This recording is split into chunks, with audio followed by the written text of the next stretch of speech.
Marshelle. Hi, Bridget. This episode, We're going to talk about what are the things that are going on in our lives? it's kind of like maybe this might be like, Yeah, sorta, kinda. life lesson. Hi. All right, here we go. Okay. Hi, All right. I'm Bridget. I'm Marshelle. This is Yeah, This Sorta, is, Kinda. Yeah, sorta, kinda. Welcome back. Welcome back. We're This having is, an interesting evening. Yeah. And, You could say that. right? Mm-hmm. We're doing Magical. we're doing a new thing. Yeah. This show has been really organic in the way that it's presented itself, in the way that it's become what it is, in the way that we plan it, in the way that we produce it, all of that. And a newer thing we've been doing is like really starting to see the month and beyond. Like we're really starting to see these episodes take form before they take form. And however, what's happening right now, we don't know what this is. This was all just impulse that we're following, and what this is going to be, I have no idea. Because we were having a good conversation after the last episode that we shot, and we were both like kind of up, and we're like, you know what? Let's just see what happens. Let's just see what happens. Getting So a second win. Like let's turn all this back on and see. Yeah. Is Because there anything? okay, I'll say it. Yeah. In the last episode, I had a moment where I got a really clear image of a woman listening to the podcast, and I had a very specific message for her, and the way that came in very strong for me, and I feel like, you know, my eyes closed if you weren't watching, and I felt like I'm still here, but I felt like I had this other layer to my existence that I can sometimes like step into that and then speak from that place. And so I did that, and then afterwards I was like, oh my gosh, I did that on the show. Like I'll do that with Marshelle or friends, but I don't normally do that. And But then, it came really naturally. while she was having that, we talked about it afterwards, and I was like, I saw it almost the exact, right before she said anything about it, I had seen, I'm like, there's some woman who is going to really tie into this. This is really going to make sense to her. And we described what we both saw to each other, and we saw the same thing. Same hair color, same type of hair. Same body type. Same body age. type. Yeah. The same feeling of So her predicament. So, I mean, Then we continue talking, and kind of not really dissecting the episode, but kind of dissecting the experience. And yeah, for me, I kind of had a new level of, I don't know what to call it. I don't think of it as channeling, but it's clear guidance that I can put into words. But this was like a step beyond what I'm used to, because I usually really feel things and I get like kind of blocks of thought, but this was much more like almost like phrases and words, and like it was just another quality to it that I have. I don't know. It was really actually kind of exciting. I always get it's like I know things, or I guess I hear things. Is that how you would describe it? It's like, but it is like kind of like blocks of thought. That's a really interesting way to put that. When you describe your experience, it always seems much more, in addition to those things, like you're also hearing. I'm going to sneeze. Guarantee it's because of what we're talking about, actually. Yeah, I think so. I usually get that too. Yeah, I'll sneeze sometimes when there's... Because it's guidance, I guess. It's tuning into I definitely hear. And I do see things sometimes. But you were saying you were describing it as I've always thought of you as having like way more practice at this than me. Like way, way, way, way, way more. And like that, we're not necessarily going to have the same like exact ability. Like I may never hear like you hear, or I may never see in the same way that you see. Maybe I'll just like continually grow in my own way of doing it. But in terms of just you being tapped in, I just feel like you have more experience in your like adult life than I do. I think I had that maybe I know I did as a kid, but like even now though it's still different than that now. And I think it seems like you're really auditorially, is that a word? it is now. Hearing. Because I hear phrases sometimes. And tonight, when we were talking about the show, I was in a new level, but it wasn't as clear as a Belle like voice. Oh, it's hard to explain the subtle differences. It is, because it's like a hearing and a knowing all at the same, depending on what is going on. Now, it's not channeling. It's not channeling. That's a very different thing in my mind. Wouldn't you agree? That makes me think of Edgar Cayce, the sleeping prophet, who's like straight up channeling information while he's asleep, things that he wouldn't even necessarily in waking life agree with. Like I'm thinking of, here's a Christian man who didn't believe in reincarnation. Right. However, a lot of his readings and his channelings were literally of that information. Alexa, turn the window light on. Okay. Oh, there it goes. Yeah, what we do is different. Yeah, it is different. Or like the Long Island medium. She's a medium though. Like she's not channeling, but like she senses, she can, is it that she talks to? She's in communication with loved ones that have passed. And she very much feels it. It's very much like kind of an empathic, visceral thing. I think that it's probably really uncomfortable at times, I would think. Like, yeah, I imagine that for her, it was probably hard for a while. But it's a lot of visuals. They will say to her stuff, but she will get like this. It seems like she has this complex Rolodex of symbology that they will show things, and she'll be like, okay, this is my symbol for, like, when they show me this is my symbol for this. And I've had I have a friend, Megan, who's a medium and does tarot, and she very much describes a similar kind of catalog, if you will, of symbols that her guides will. Oh my gosh, we've never said guides before. No, we've never. Like this is what's interesting to me. It's also how do you move through life like that? Or what if you have a child who's like this? Because we talk about that show. What is that? Psychic Kids. I love that show so much. Yeah, Psychic Kids. They're 2 seasons. First were kids that later on became mentors in the second season, and I just think these people are so cool.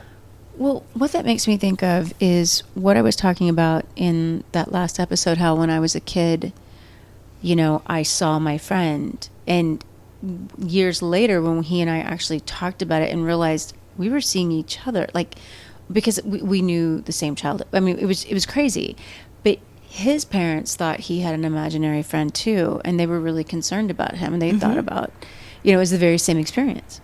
And so I think about that, and I'm like, how do you not squelch that in a child, or like even as an adult? Like you can be with friends or in a relationship where it's not safe to talk about what you're experiencing, or they don't believe you that they make you question your sanity. Yeah, exactly. That's really hard. I mean, I went through that, and it's very isolating. It's incredibly lonely, and but it's an opportunity to become very, I don't know, I guess this is another time to say sovereign or autonomous or whatever. It's like an opportunity for you to really tune into the core of who you are and get clear about the truth of it, and really learn to shut out the naysaying of others, but even of your own voice that wants to say, no, this is impossible. Because that it is actually not your voice anyway. That's like old stuff, old programming, old things you picked up on, old things you've decided like to, and you know what? It's probably there ultimately to protect you. But it's not. It's not protecting you. You gotta question that. Well, these are the types of conversations we used to have. And we still have. We still have, but I mean, turned on the camera. We're like, let's make this an episode, because that's the whole point of this. Is like, I grew up clearly being very aware of, I didn't shut it down. I embraced it. I knew it was real, but there was a level of me, there was a part of me that knew, don't talk about it. Don't talk about it. You know, and it's up until, and then there would be that part of me, that little voice in me that's like, you know what I mean? Like some of the things that I felt were real, or that were coming, or the drawing, you know, being drawn to certain things. You know, I always talk about that, like where I would talk myself out of it. That's not logical. Now, though, after we all met, our group of like, you know, we were all having the same experiences, and throughout my life, having my one friend and meeting other people where we all saw the same type of thing, which was such a blessing to have met these various people in my life, to ask me, have you seen, you know, talking about like shadow people or certain types of ghosts or things about demons or God, the positive sides of it too. Like, what do you sense? Or like being able to know what someone's going to say, being able to see maybe what was in a room at one time, or to know that someone, I moved into an apartment once and I stopped dead in my tracks in a bedroom, in the bedroom, and looked in the closet. I didn't want to go in there. I'm like, someone hung themselves there. Come to find out, I started doing all this research because I just knew it, and I saged the hell out of this place. Come to find out, someone did hang themselves over, like, not exactly there, but like a few feet back, like on the other side.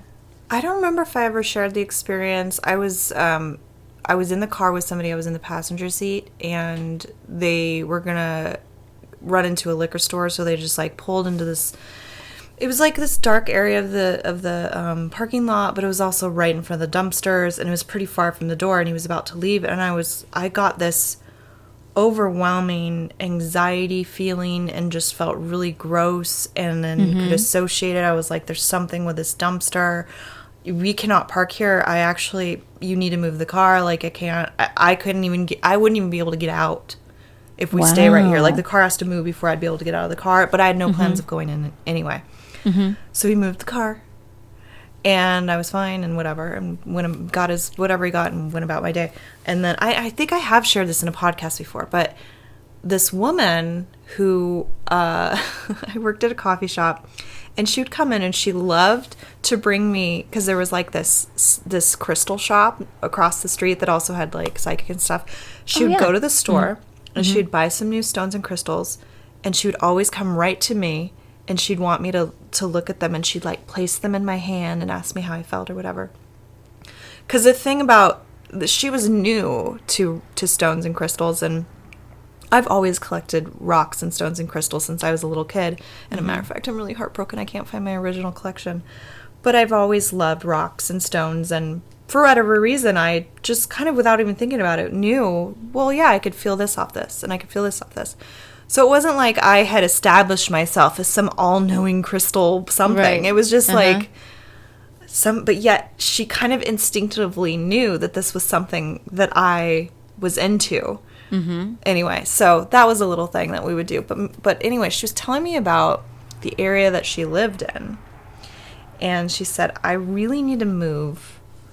It's just the energy there is really intense, and it's, I don't know, it's like kind of frantic and just feels unsafe and kind of a frenzy and all this stuff. I was like, oh, what area is that? And she told me. I was like, oh my gosh, that's right. I just had an experience at the liquor store and I told her what happened. She's like, somebody was murdered and stuffed into a suitcase and tossed in that dumpster.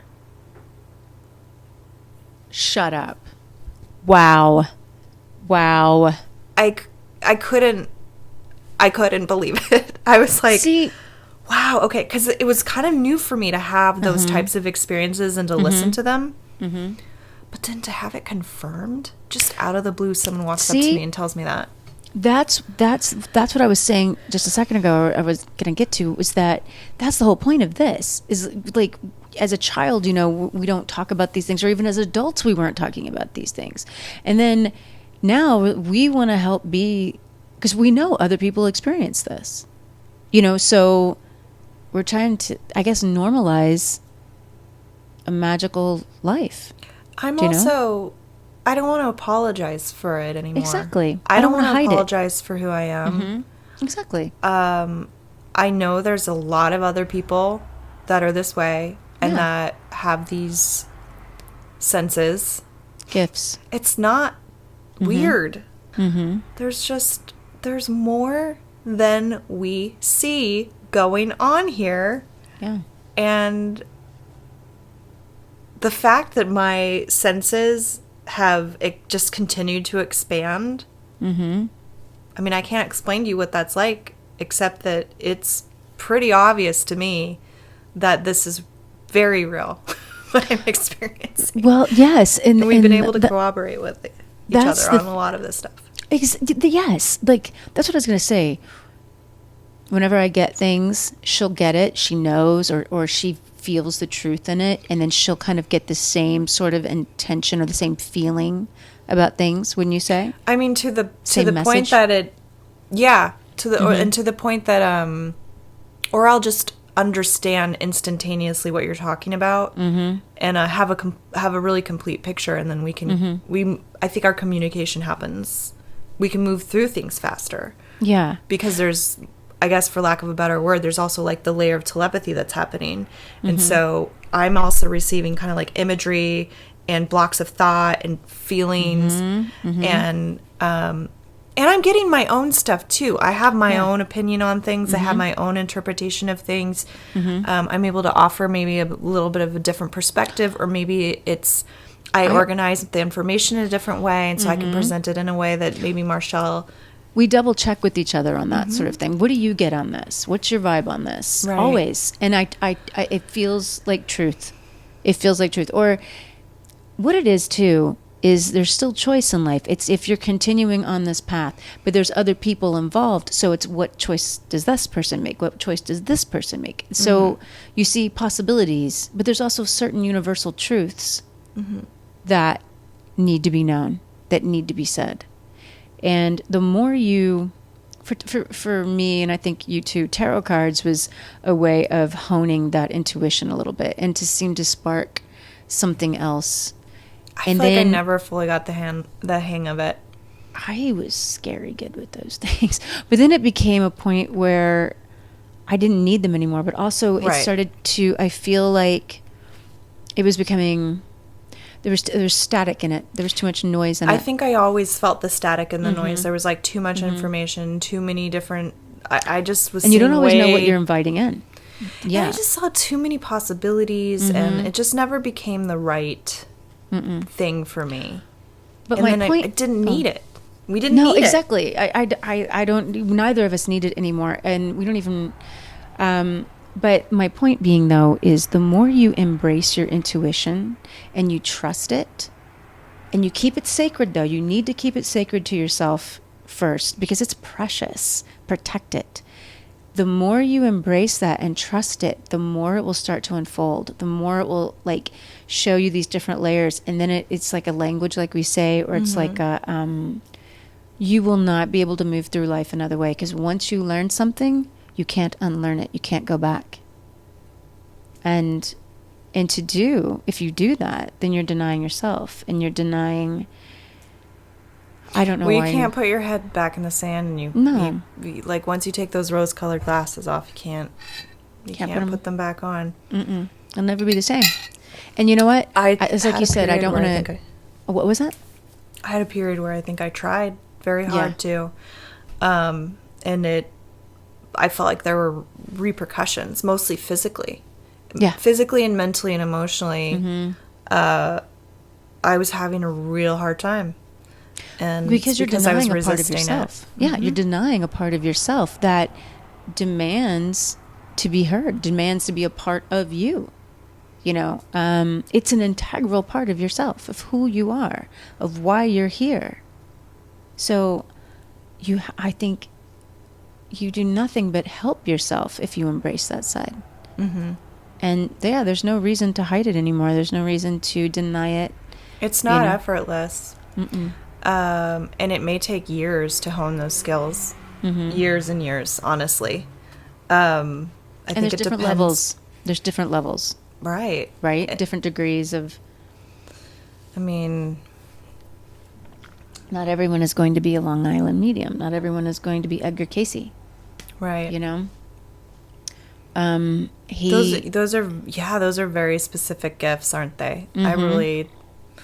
Yeah, there's an argument. Some people say that everyone has a slightly psychic part of themselves. I don't know that that's true, but Yeah, I think to what everybody has extent that intuition. is. Yeah, I know. I think everybody has intuition. Mm. I think everybody has access to communicating with the higher powers. Just do you choose to do it?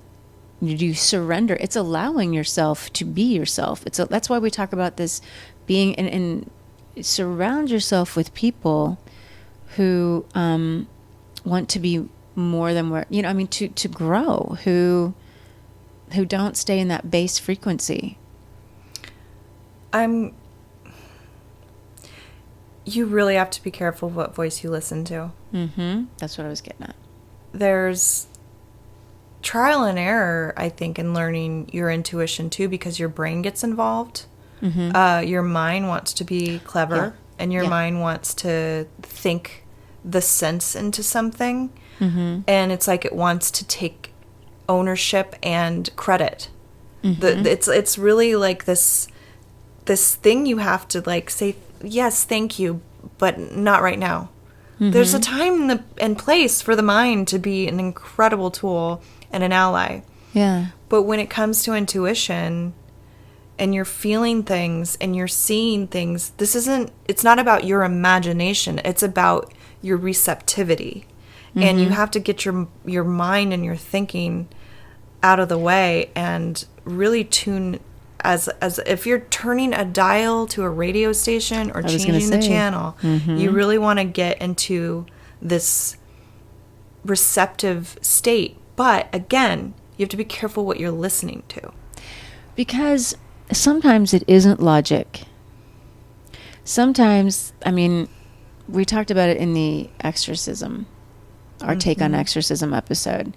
And that validated a lot of what Bridget and I have always believed. And even brought up some things that maybe I thought were make-believe. Okay, I'm just going to say what I'm kind of being prompted to say. It really is good and evil. There really is positive and negative. I'm not going to try to quantify it in a scientific way, but you can say positive and negative. You can't have one without the other, the yin and the yang. It's the little whisperings in the air. It's not always yourself trying to talk you out of something. Now, that's going to sound frightening to some people. That's going to sound very woo-woo to some people. But it doesn't matter. What were you going to say? Tough. Yeah, I was going to say, because whether you believe in it or not, whether you believe in it or not, it's true. You have to get past that. Yeah. If your intuition is unfolding, mm-hmm. you absolutely have to get clear on what is good and bad, or what is... It is essential. Yeah. It is, this I feel really strongly about. It is essential because, and there is a responsibility, and there's a responsibility on our part to say this to you now. You can listen to it if you want to or not. Be careful of what you invite in. Mm-hmm. And that's with tarot cards. That's with, and I love those. I'm not saying they're beautiful, and there's a history there, and it's there's such a great, but you still have to, let's say, protect the space before you do that, and Be invite only. intentional. Be Light intentional candles. with it. That's what I'm saying. Pray. That's the responsibility in it. Ouija boards, I am telling you personally, I would never ever do that again. That is up to you, but that is it is a channel. It is a portal for There's spirits to come in, repeating. and they really do present themselves as good. I've talked about this. I ran into, who would think you're going to run into Satanists that tell you they've been looking for you and that they found you through tarot cards? That sounds insane.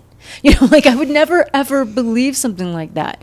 But the things that they said to me, the things that they knew, there are darker forces out there. There are people who aren't good. There are tons of people who believe in Satan. There are tons of people out there who don't want to believe in a divine being, or who want to Be a divine being. be a divine being.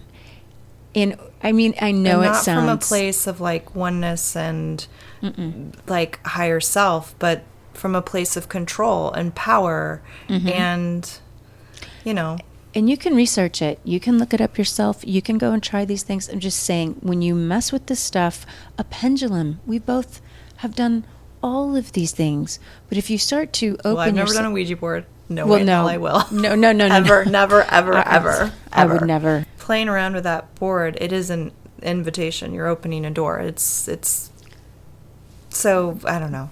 Go listen to the exorcism one that we did, because there's so much on that or do your own research. Look it up. That's the thing. Don't let the woo-woo people, don't let the charlatans out there with everybody's doing exorcisms. You have to have a certain level of whatever to be an exorcist, to be able to get rid of something, a certain authority you can get rid of bad spirits and but if someone's possessed, you can't. And I'm sorry, that sort of thing is real. So don't let the commercialization, the people doing these things to get attention, fool you into thinking it's not real. Am I right? Yeah, for sure. And can I be honest? Yeah. I'm kind of sick and tired of addressing the naysayers. Because Yeah. I want to talk to the people who get it. Yeah. You know what I mean? Ooh, I like this. I want to talk to the people who get it. I'm tired of talking to the people. I don't want to explain myself anymore. I don't want to have to like soften it and make it easier to bear. If you've been with us from the beginning, if you're still here, then I think you get it. If you're new, then you're probably a little more drawn to this type of a topic anyway. I mean, we sure as hell alluded to it. Yeah. If you think back to the very beginning, we're like, okay, there's stuff. We're gonna baby step it might you. take us a while to get there. But we'll get there, but it's... Well, we, let you see that we're not crazy, that we're grounded people. And then,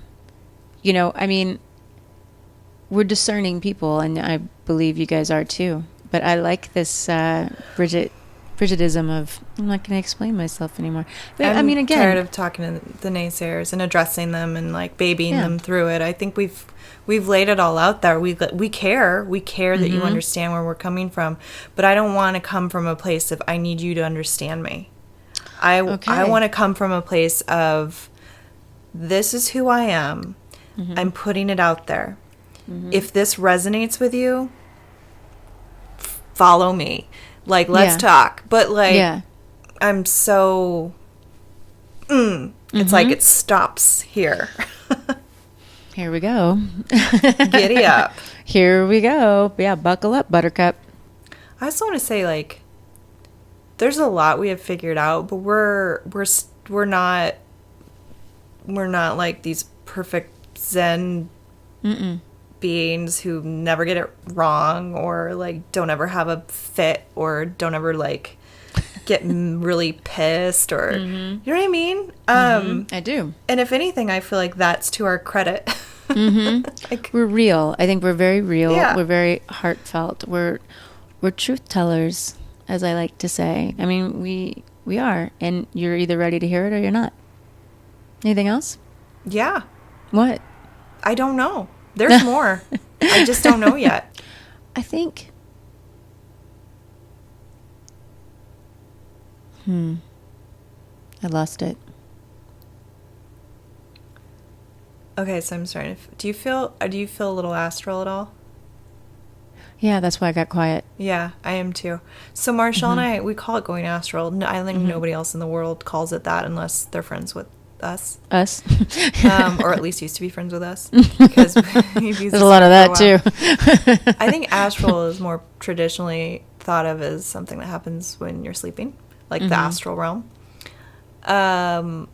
But we've been using it to describe a kind of a state of being that we go to, and it doesn't really feel like something we necessarily choose. However, I do remember a period of time when you'd like come over and we'd have to we'd have to figure out like how far we need to sit so that we could exist in the same room. Yeah, but we haven't been in the same room in a while, so but like so we could exist in the same room and still be able to talk.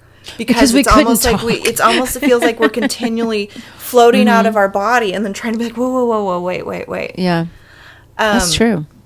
And that definitely still happens, but I feel like there's like this sweet spot of receptivity in that place where I can very clearly get, I guess I'm going to say, messages. I like that.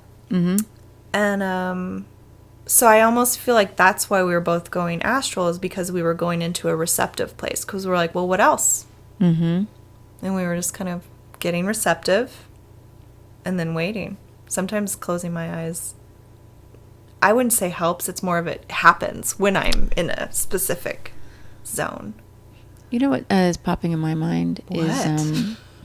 No, maybe I do. No, you do. Well, I was thinking, first, there's two things with that. Whenever I feel like I'm getting a download, basically, or like a message, I kind of look off to the side usually, and it's like a little bit of like a blurred perception. And then, I don't know, it's like you hear and you know, or for me, I hear and I know, and then it's interesting. It can be repetitive. It can be... It's always, though, it depends on what it is. It feels like there's a vibration sometimes. But the second thing that I thought of was going back to when I was in that apartment and I stopped and I knew that something had happened. And I went to explaining what I saw, like how I came to that. And like just that knowing of something it's like a visual starts to come into I can start to see it. It's almost like an outline, and then you start to see the form, and it's really it's not like The Sixth Sense, you know, like where I see dead people, that kind of a thing. But it's like visual. It is very visual. It's very auditory. It's a knowing in the bones. And what I think the beauty of all of that, and ever since we started talking about this stuff to ourselves, and then even going public with it, guess can't go nowhere public now, but is it's almost stronger. Like I don't question it. The truth that I feel in it is so amazing to me. Do you know what I mean? Like, I completely do. When you're describing the visual, I'm trying to elaborate. I want to elaborate on that a little bit from my camp of it. My camp. Why are words coming out so weird? Sorry. I've started to see almost like I'm seeing time, like what's laid out ahead of us in this dimensional way, and almost like I have this mind's eye stage, and things play out on it when I'm getting these downloads. But it's almost like I'm seeing it from multiple angles at once, like almost like you could look down. Like when I was seeing the girl we were referencing that we were talking to in the last episode, like this is for you. There's no before and after. The way the information comes in, it's so layered, and it's almost like you're unpacking it all in the same second. It's like it comes in like, and I'm feeling her story and her situation and the dynamic and I'm seeing like her body and the story it tells, like the fact that she's holding weight here, you know, in her belly, and then like the cut and color of her hair, but it's like you're receiving all this information, and it's I never doubted it. So it's interesting about the truth factor. And then you came along and you validated it. It's so cool when you already know something and someone can come along and validate what you already know. And then it's just like, right? Yeah. And it's amazing. It's really fun, actually. And that's kind of why we wanted to do this, because it just was such a fun, we were just so, excited about this. And we're like, let's just continue the conversation. What happens. Yeah, let's just see what happens. So come back next Wednesday. If we air this one, I don't know. Just in case. Stick around for more madness. No. All right. Well, we love you guys. Thanks for coming back. That's about it. Yeah. Okay. We'll see you soon. Okay. Bye. Bye.